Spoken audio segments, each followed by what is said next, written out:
Welcome to Center for Health Innovation, Healthcare Workforce Learning and E-Learning Curriculum, done by the University of Delaware and Health Teamworks. This is the second community learning track call of Module 1. And just as a reminder, this is the Performance Management module. We had in-person training on February 16th, the first community learning track call on February 24th, and both of those are recorded and available. Recording today, I just wanted to let you know that everyone will be muted, so you can use chat feature throughout the presentation, and that will be monitored. Phone lines will be opened at different times during the presentation for questions. So just as a reminder, I'm Nicole Diener, the Director of Education and Training, and as you'll see here on the screen, we do have a community learning schedule. So as we already said, we did the first webinar on February 24th on empanelment. Today we'll be doing a little bit of sharing on empanelment, talking about methods of risk stratification, including hearing from one of our practices here in Colorado about data on risk stratification, and then there will be a risk stratification homework assignment. The two learning call will be on March 24th from noon to 1, and that one will have its focus primarily on population management, and then on April 7th, there will be a session on utilizing data for performance improvement.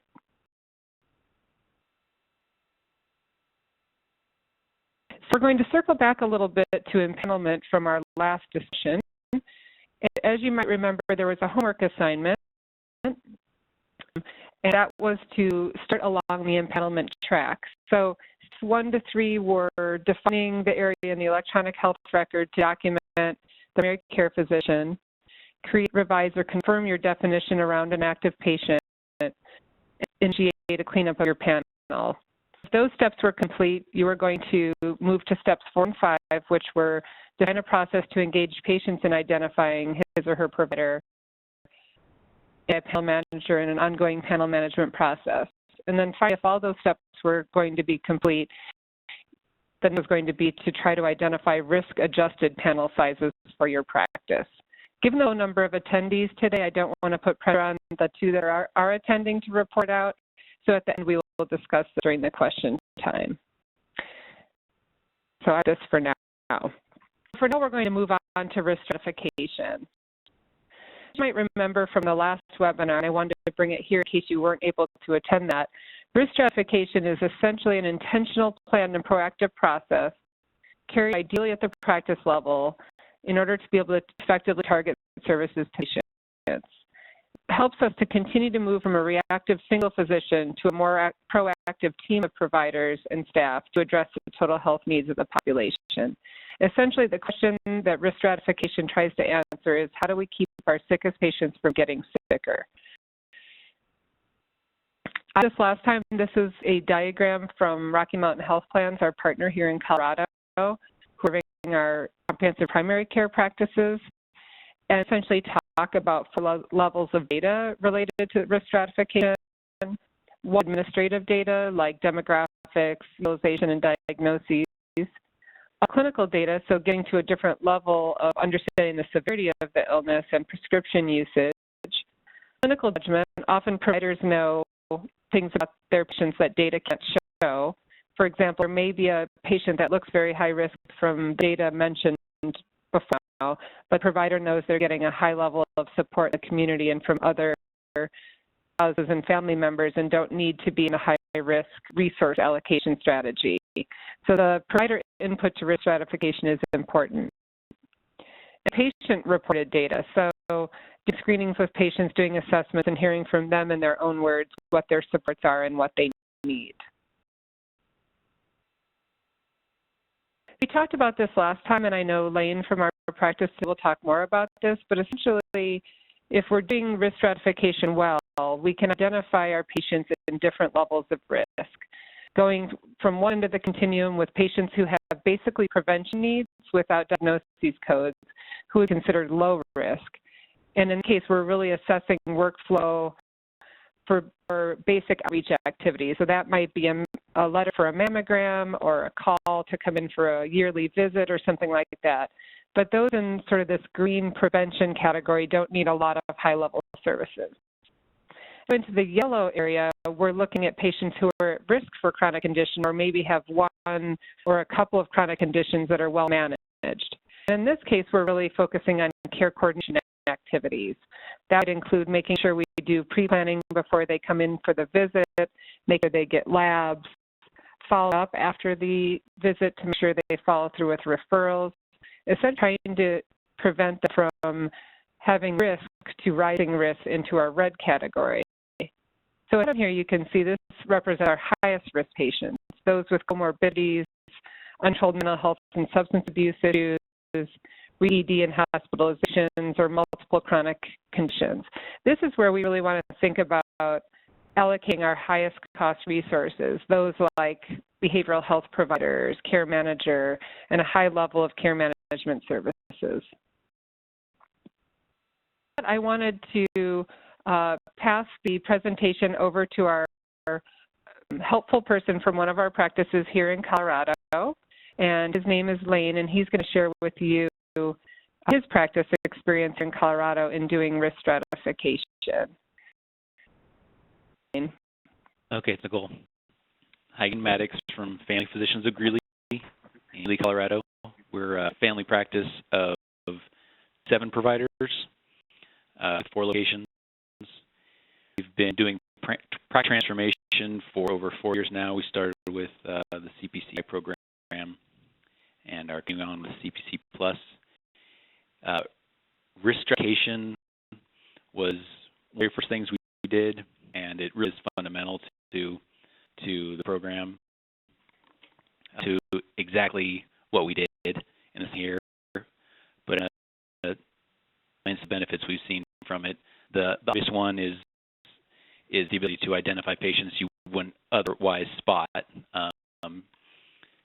who might end up in the hospital, might need complex care management, might have gaps in care, but maybe they get overlooked.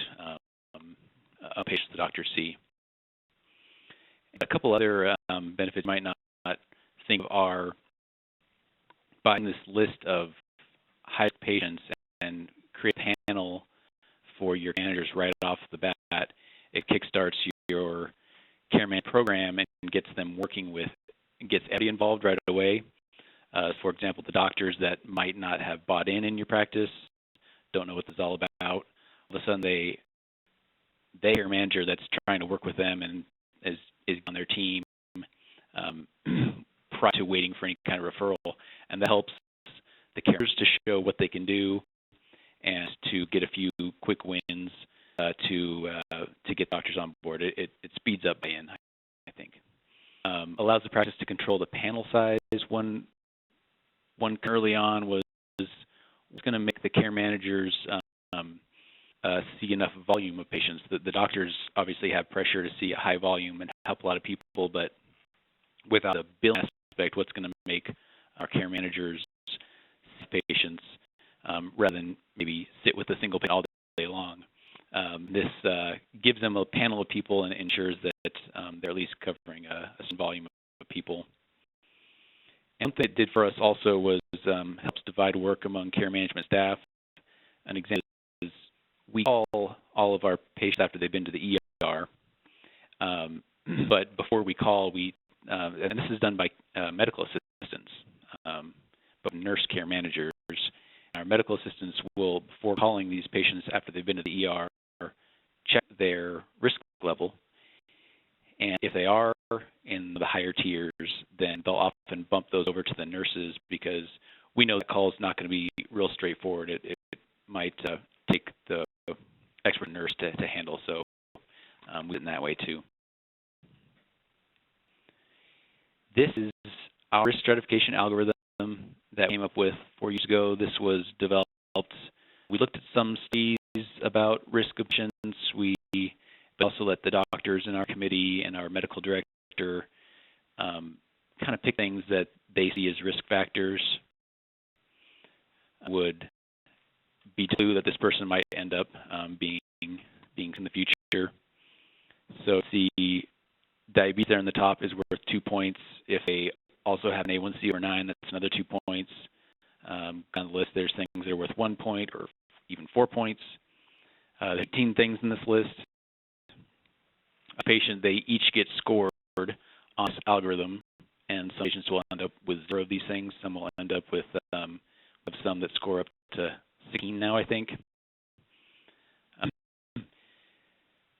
Before I go off this slide, I wanted to just say that this is, I kind of let the doctors go crazy on picking to be on this list, and I think this might be overwhelming for some of you. The kind of put all this into a single crystal report to generate a risk score for all of our patients, but that was a difficult thing to figure out how to do, and so I suggest pairing your list a lot compared to this. And there's I would change here that I'll mention a little bit later. This has worked well for us overall, and it divided the risk tiers. A patient that scored 9 or higher is considered high risk. Those people are automatically managed longitudinally by managers. High is a 4 to 8 score, moderate is 2 to 3, low risk is 0 to 1. We tiers, some of it was shooting up a little bit, but for the highest risk category, we actually looked at, we did what panel size we thought was reasonable for our managers, which in the end was 150 we thought was about right, and then just counting people qualified for the different levels of who scored on the different levels, and picked the highest risk number that would we could actually take care of. Actually, that's where the 9 came from. Clear what I was saying there. Also, there in Nicole's previous slide, we allow for to affect whether a patient is considered high risk at the time they've been to the hospital, or if they're referred by a provider, become highest risk either temporarily, so we manage them episodically, or they jump into the full panel of risk and are managed longitudinally.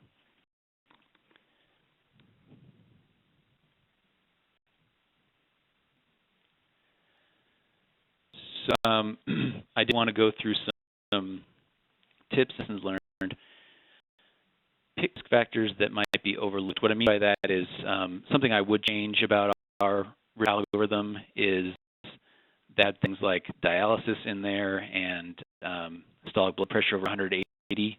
Those people are already have red flags and are already managed closely, hopefully. So I think the best things to include on your algorithm are things that on their own are, but in combination with many other things, make a patient much more high risk. Consider behavioral risk factors. We do have depression on there. We have intellectual disability, but things like Spanish speaking only or non-English speaking. Any other kind of risk factors you have consistently documented in your medical record are other things that you pick. Do know, based on just running data out of our own system, which of the things in our algorithm truly predict admissions the best, and those are for you in case you want to steal some of these.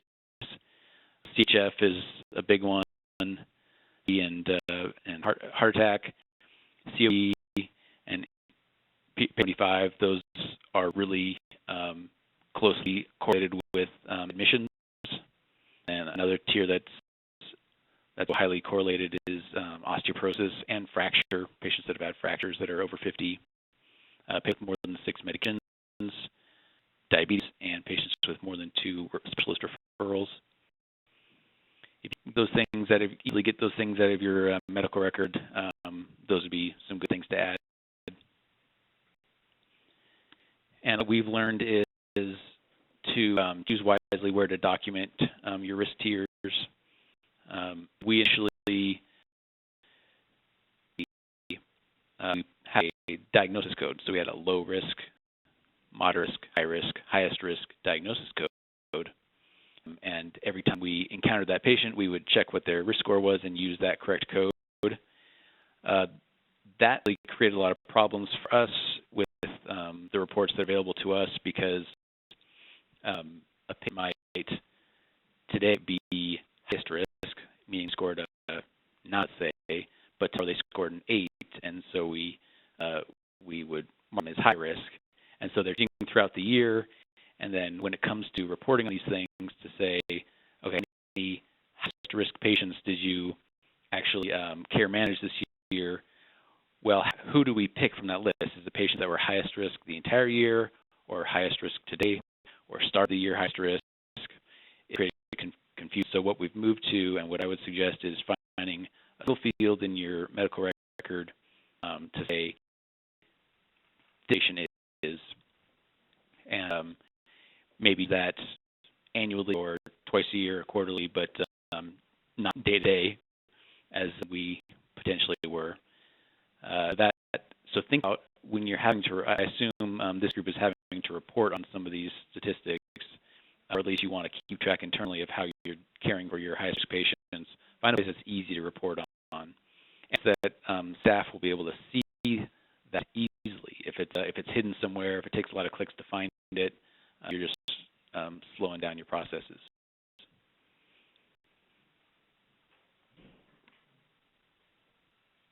So those we've learned. I can answer questions if you have them.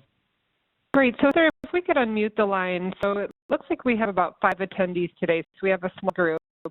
I want to give people a chance to ask Lane any questions they may have now, because at the end of the presentation, we will have another question time, but Lane will not be on the call at that time. So Heather, is the group unmuted at this time?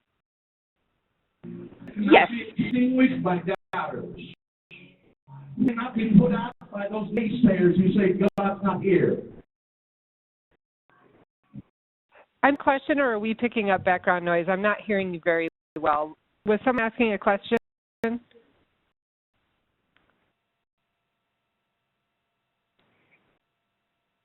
Attendees are unmuted? Yeah. Okay, able to hear that? I couldn't hear that question. I believe it was background noise. I don't know that there was a question. Questions for Lane before he signs off from anyone on the call?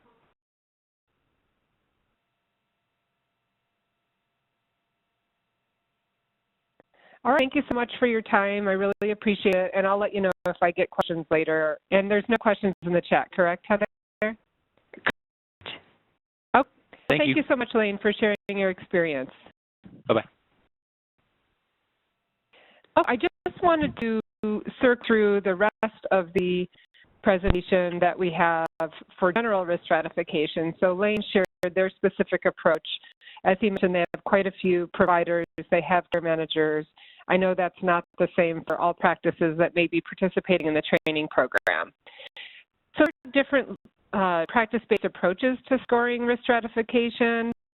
So scoring at a 1 level basically means that you include all the active patients, as we talked about during the empanelment webinar.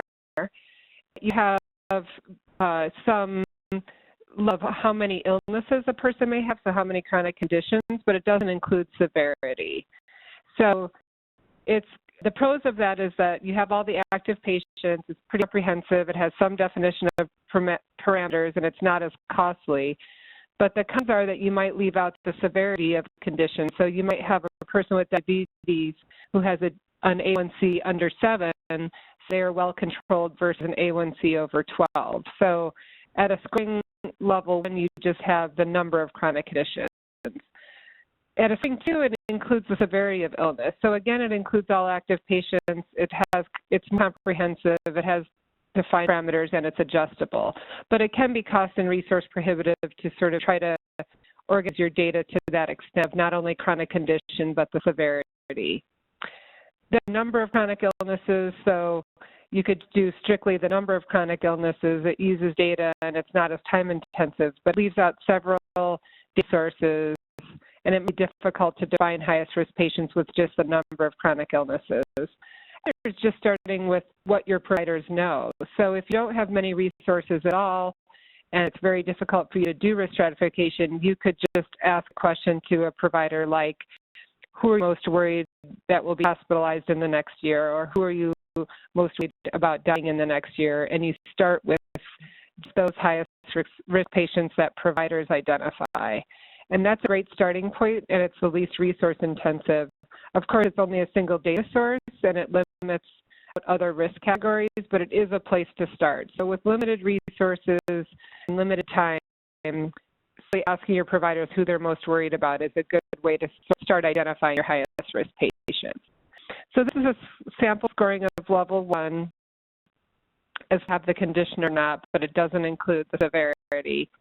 And this is Lane's algorithm he already showed you here. So it not only has the condition, but it has how patients have an A1C over 9 or a blood pressure over 140/90. So this gives them an extra layer of data besides just the chronic condition. I wanted to let you know that just like after the webinar last time, when we used the empanelment reference guide, this time we will be circulating called the Risk Status Assignment Practice Implementation Guide. So this will be, again, another 2-page guide that goes over some of the information that were included in the slides, and also common risk stratification methods, patient samples, and provider roles and responsibilities. So there's also another page with this, so this will be included in your materials afterwards, so you can use it specifically at your practice or your system. For this one, for those of you that are attending today and may listen to this really later, we would like you to start looking at trying to do risk stratification. And basic first steps would be identifying the risk status manager, evaluating, as Lane said, the HIT resources needed to pull the necessary reports from EHR. And ideally, if you can start pulling reports by provider for patients with no diagnoses, codes, and they're low risk, patients with risk factors, like one chronic condition, however you would define them at risk, and assign them a medium risk status, and patients with diagnoses codes may be single or multiple based on how you define high risk, starting to look at where your different patients fall in the risk status. Actually, when we do risk stratification well, we may want about 2 to 6% of our patients in that highest risk category. We really want those patients to be our highest risk that receive our most highest cost resources. So when practices first started doing risk stratification and they were using methodology unlike Lane's that wasn't very sophisticated, they were getting 15 to 20% of their patients at highest risk quartile. But we took another look at it and they got their provider input and patient input. It really turned out to be somewhere between 2 and 6%. So it would be interesting if able to go through a stratification agreement as to what's low, medium, high, and you can find a place in your EHR to document that, trying to pull that and see how many of your patients end up in which risk quartile. Review health plan data is available. So as Lane said, there is utilization data from payers. They do monitor who they consider their highest risk patients, and so trying to get that data to inform your risk assignment status would be a nice lesson to see how many are in what category according to how you categorize them, and then also based on their utilization and claims data and how health plans also risk to them. So we talked about this a little bit. Here's some, and this is in the guide that you'll receive after this call, but there are documentation ideas for risk status. So there may be, you may have an EHR that has a risk status assignment location, or you may have a data overlay of your system that allows for risk status assignment. So it may be available to you or as an add-on, and that's something you could talk to your vendor about. You also use diagnoses codes. So as Lane said, that's where they started, but he gave good reasons of why that's hard to maintain over time and hard to pull reports on. And finally, as Lane said, the ideal state is really creating the customizable discrete data field for risk assignment that can be added and updated and reports can be pulled. And ideally that data is available to the care team during the visit. If you've done risk stratification and you've done steps 1 through 2, there are some advanced steps you can look at for step 3 and 4. So have a care manager or other type of role to support you. you can start running at least quarterly reports on the medium and high-risk patient list to ensure that you're allocating services appropriately to patients. You can check hospital and ED visit lists daily if available and consult with providers to adjust the risk status as appropriate. So here what we're talking about is going from one risk status assignment to an ongoing longitudinal risk status approach where you're looking at different types of data and updating that list accordingly to make sure you're allocating services. And finally, the ideal state is integrating the assessment of the risk status into the workflow at each visit. So at time, we are done with the content part of the webinar. So at them, if you have questions about impanelment, if you tried to do that, if you have questions about risk status, anything you heard today, we'll open up the phone lines one more time to see if there's any questions. So we will unmute everyone's line. Can you also let us know if there were any questions in the chat? Everyone is unmuted, and we do not have any questions in the chat right now. Okay. So if people a minute or so here to share any questions they may have, and if not, we can end the new learning track call here in a moment. Questions, or did they run into any issues with their impanelment process, homework assignment, or any questions about risk status assignment?